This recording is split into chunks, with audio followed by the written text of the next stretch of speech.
Guys, we're going to Moda Miami. Let's roll.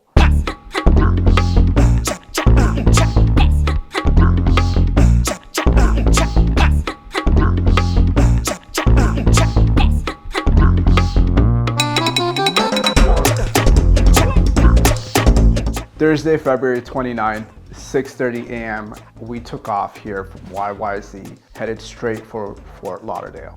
Now, this was possibly the biggest event for the year. We know RM Sothebys was bringing the heat. We also know that Prestige was involved. We also know, Brett David, he doesn't play around. And Curated. Curated definitely doesn't play around. These guys bring history to life like it is coming, you guys, alongside some of the greatest collectors in North America. Pagani was there, and Pagani headquarters is now located in Miami. So the North American office is here in Miami. So, they're bringing the heat as well.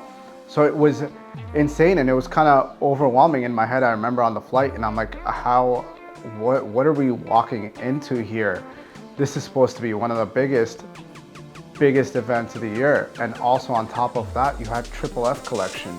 They're receiving their McLaren Solus GT, and the unveiling was happening at the event after the 100 Club makes its way into the event, which is 99 super hypercars of America making their way into the event for the unveiling of the 100th car, which would be the Solus GT. Insane concept. There's a lot going on. So welcome to story time, Moda Miami. The second we landed, we headed straight to the hotel, Biltmore Hotel. That's where the event's being held. And it was a perfect set for this event, you guys, because you had palm trees everywhere, great landscape, great architecture. This whole hotel was such a great vibe. And I was like, man, if there's one way to execute an event, this would be it.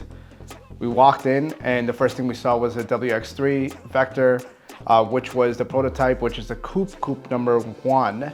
I believe there were 2 concepts. One was a Roadster and one was a coupe. Both of them were supposed to be there. We haven't seen the Roadster yet. And I finally got a chance to meet my childhood hero, the Mercedes-Benz CLK GTR. And it wasn't just any CLK GTR, it was a championship winning silver Aero. And I was taking pictures with it. I was going nuts because this thing looks so good in person. I've never seen one in my life. I've only owned one in Gran Turismo. So it's like a sled, it's low to the ground, front end looks like a C-Class, old C-Class squished in. It's insane, the car's absolutely mental. Alongside that, in the tent, you had all the other cars that were going up for sale. A lot of special cars in there. RM Sothebys brought everything out. They had like a Nürburgring edition Lexus LFA, which was one of 50 in the world, but also this was a one of one in that specific spec. Then we also had the Sang Bleu, which was Blue Blood. So it was the last Veyron, last special edition Veyron made. It was insane because it's 2 very, very special materials combined. It was exposed aluminum with exposed blue carbon with a tan interior. What a mix. You had Curated setting up a few cars. They had something called a bullpen, which was around a sand pit, and they circled it, and the cars were just pulling in. I'll just show you guys a quick walk around of what the field looked like.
Day 2, we had all the Paganis pulling in. So you had the Codalonga, you had the Tempesta, the Imola, and then you also had the Tricolore, all very special Paganis. These were all pulling in, plus the Hennessy Venom F5 Revolution Roadster was also making its way in. Once we got in there, the field was obviously filled up a bit more. Some of the auction cars that were sold in the morning, they're already sent out. So RM Sothebys was not playing around. You pay for the car, they ship it out right away. And that's kind of what it is. They're not hanging on to them. They want to clear out the field. Along with that, some of the private collectors also brought in their collections.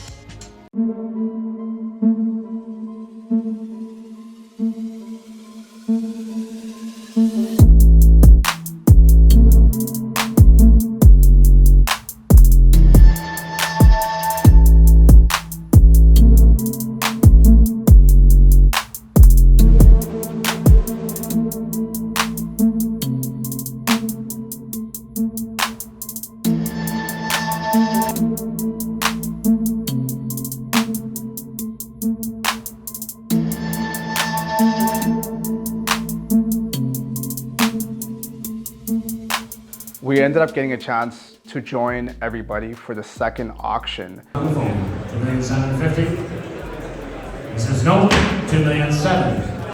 Because we wanted to see what the Lexus Nürburgring would go for. There he is. Now this auction was held in a ballroom, and the ballroom looked like it was the Vatican. The roof was hand painted. It was just an amazing vibe in there, and you had some of the most elite collectors in the world here fighting for cars. On day 3, our morning started off with the 100 Club.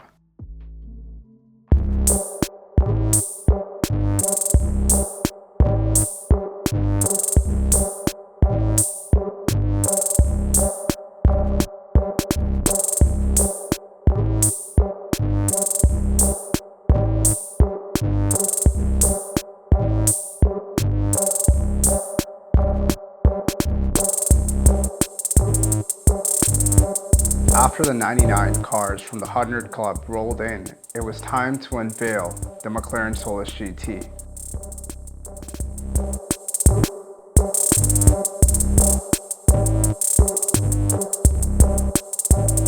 The Solus GT is not road legal, it is a track car, and this one was specifically built with Gulf livery. So it is the blue with the orange accents. And if you don't know the Solus GT, it's basically a single-seater cockpit. It's like a rocket with wheels. It's got a Formula 1 engine, revs up to 12,000 RPM. And on top of that, I mean, the way the cockpit opens up, it's like a fighter jet. You actually pull it up and forward, and then you kind of step over the ledge and you slide into position. And the seats are mounted and specifically made for the driver. So these are foam fitted seats that are made for the driver to sit comfortably. So when you actually order a Solus GT, only 25 in the world, but when you order one, you fly down and McLaren gets you to sit in a seat, and then they build the foam around it to make sure that you're perfectly fitted in there so the G-force doesn't have your neck wobbling back and forth. Triple F also brought out their collection. They had the Speedtail there, they had their new Bugatti Chiron Super Sport there as well, and a couple of other cars. But what a sight it was amazing to see all these people come out just to see this happen. And also the SP3 was there. SP3 Daytona just randomly shows up, amazing.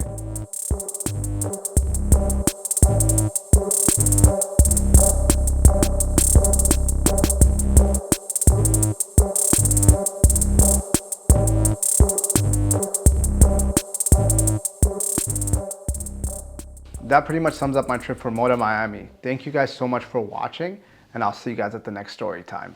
Peace.